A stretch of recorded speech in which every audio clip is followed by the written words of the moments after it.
Alright guys, today we're going to be mounting a utility service bed on the back of my 2003 Dodge 2500. Here's the rig I set up in my garage. It's a 2x4 frame. I have attached to the rafters a stringer going all the way up to the roof. I got straps. I got some come-alongs that are rated at 1,200 pounds. I got 4 come-alongs, one in each corner.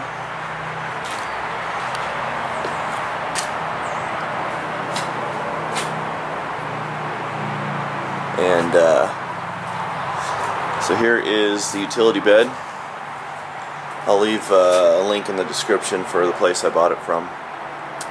But your typical 8-foot utility bed.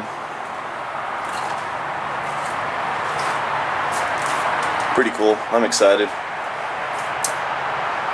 So today, before we mount it, I already started, but it's just a primered finish underneath of it.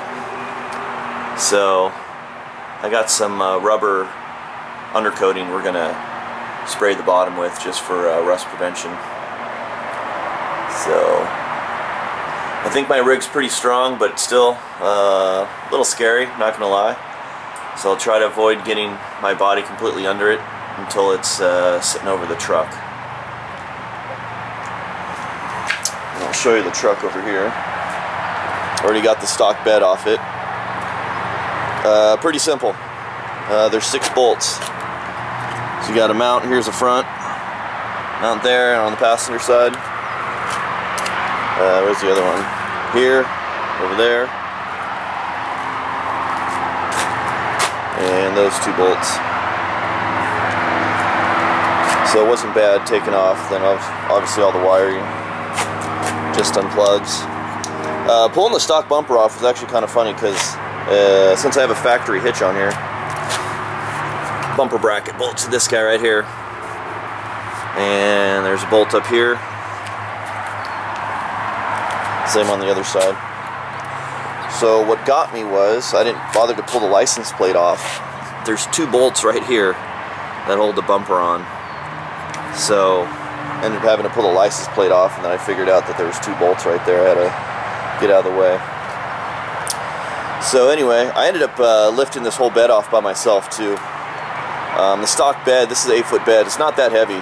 It's heavy enough and awkward, but I ended up just grabbing one side and kind of shimming it back. The hardest part was getting it over the tire. And then once I got it to the end of the truck, I put down a moving pad, moving blanket, and stood it straight up on the tail light, tailgate side. Stood it completely up, and then walked around to the other side and set it down. So the bed's actually upside down right now, sitting on the ground. So what we got to do is I have all the stuff. We got to lengthen our vent hose and our fuel filler hose.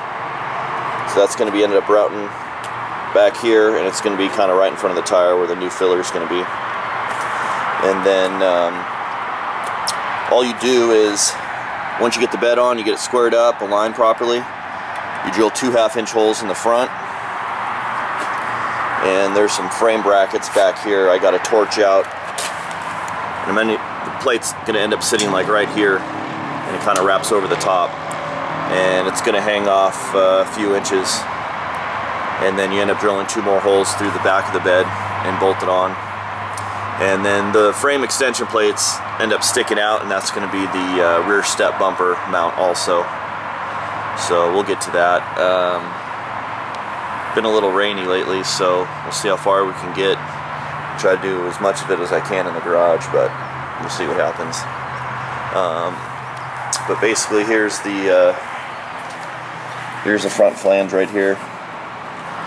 So that's what we got to drill a hole in once we get it lined up. This is your front mount, so we'll drill a hole through here. Of course, rained last night, so I got some water to get rid of. Alright, well, let me get this thing undercoated and see if we can back the truck under it and start working on it. Alright guys, we got the bed all undercoated. I actually ran out, so I can get this stuff once it's mounted on the bed, pull the tire off and do some taping off. Alright, so we got it, got the truck backed under, obviously. Got it hanging on the front straps, but here's where I knew we were going to have a problem. So since the straps come under the boxes, obviously the frame rail sits up underneath of it, so we're kind of getting bent on, the straps are getting bent up and over the frame.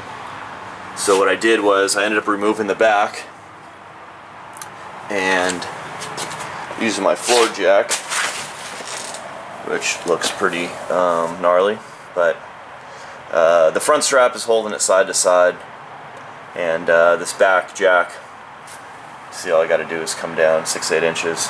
So I'm just going around cranking little by little until it all comes down evenly, and we're almost there. So I didn't record it, but I got the new fuel hose in, fuel filler hose, and still have to mount my actual filler cap, so we can do all that once the bed's down and situated.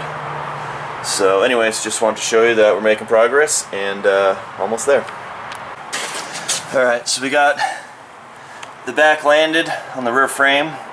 I don't have my extension plates in yet, but it is resting on the frame just a little bit. So what I ended up doing was moving the floor jack around. As you can see, I got my front straps taken off, and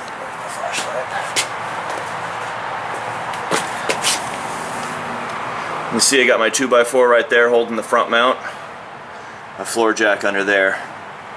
So all I got to do is lower this thing down and we should be landed on the frame. Alright guys, so here is the rear frame bracket and mount. So this is how it's going to sit. This is going to be the passenger side. So this will pretty much sit right on top of the frame rail. And I'm going to use this last hole right here to drill up underneath the bed itself. And then all these holes, none of them work, so I don't know if you can tell, we got black Sharpie. So I got to drill a new hole, and that'll mount through the frame rail. And then I'll use this last hole for the actual bumper mount. But here's pretty much what it'll look like with the rear step on it. Let's see, crawl under there.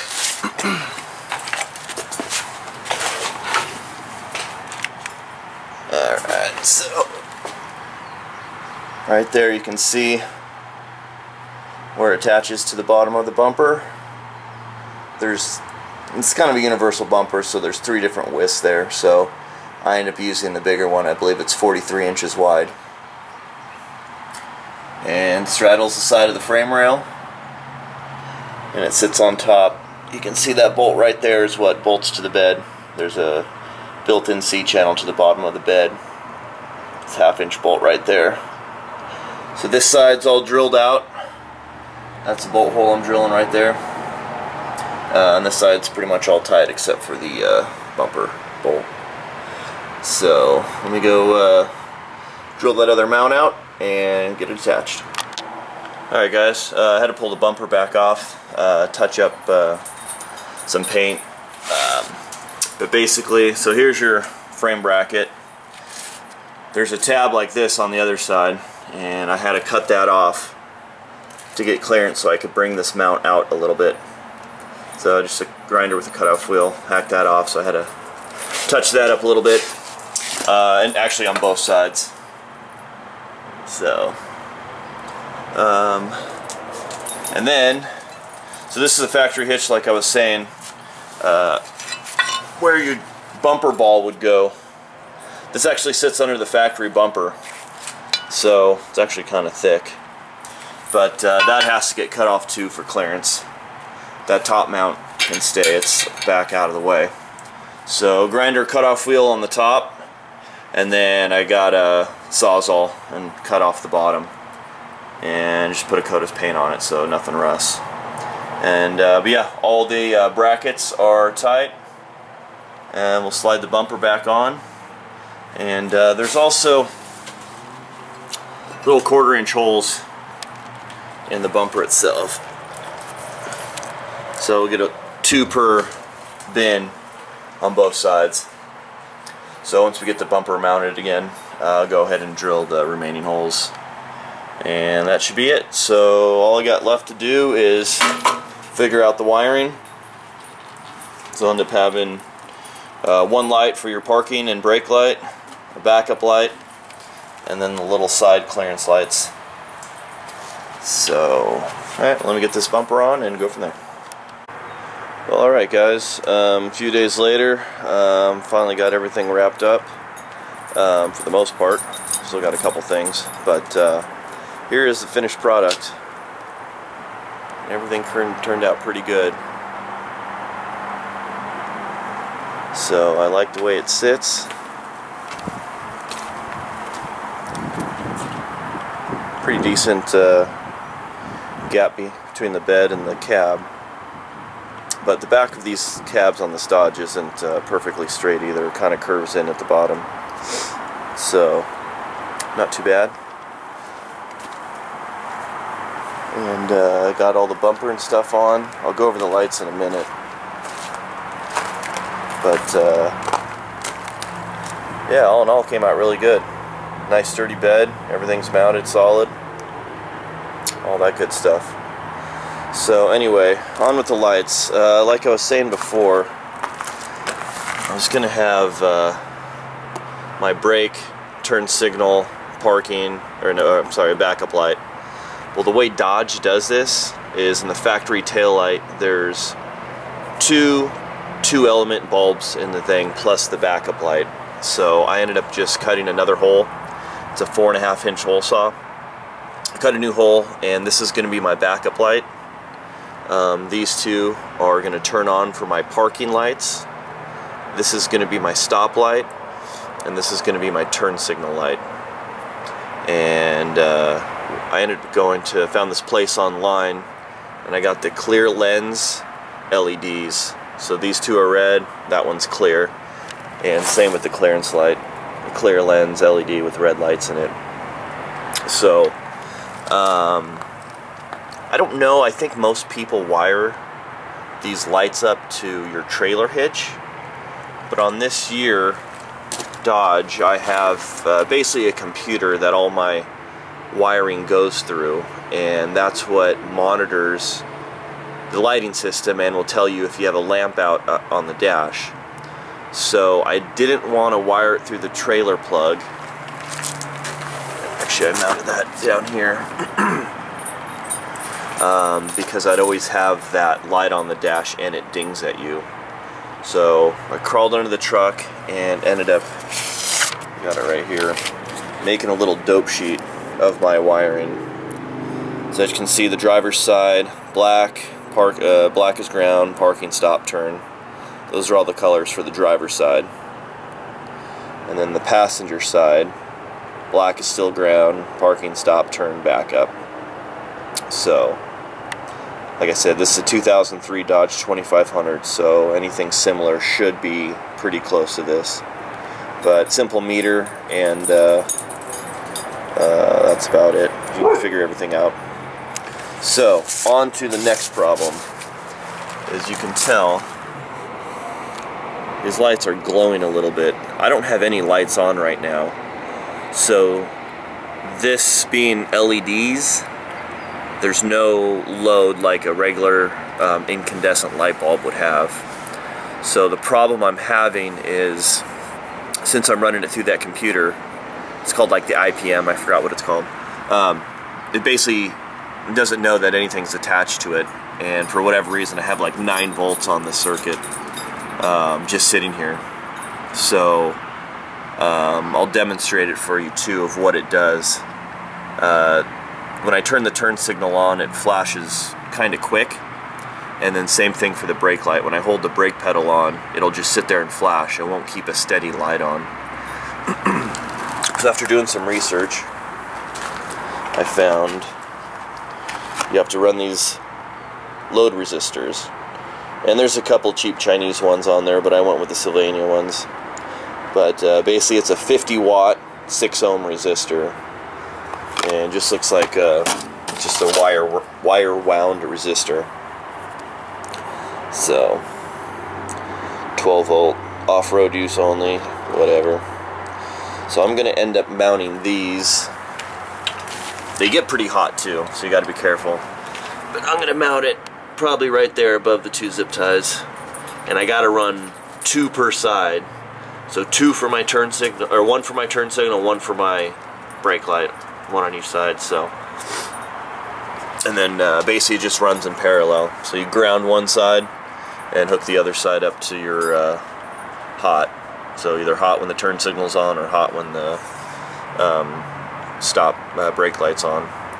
So let me set the camera down and I'll demonstrate what it looks like. Oh, by the way, too, I got LED bumper or license plate lights too, 1 per side.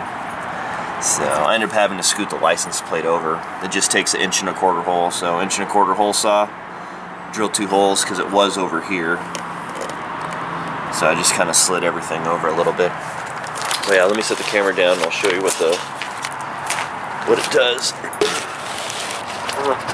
Get out of the way.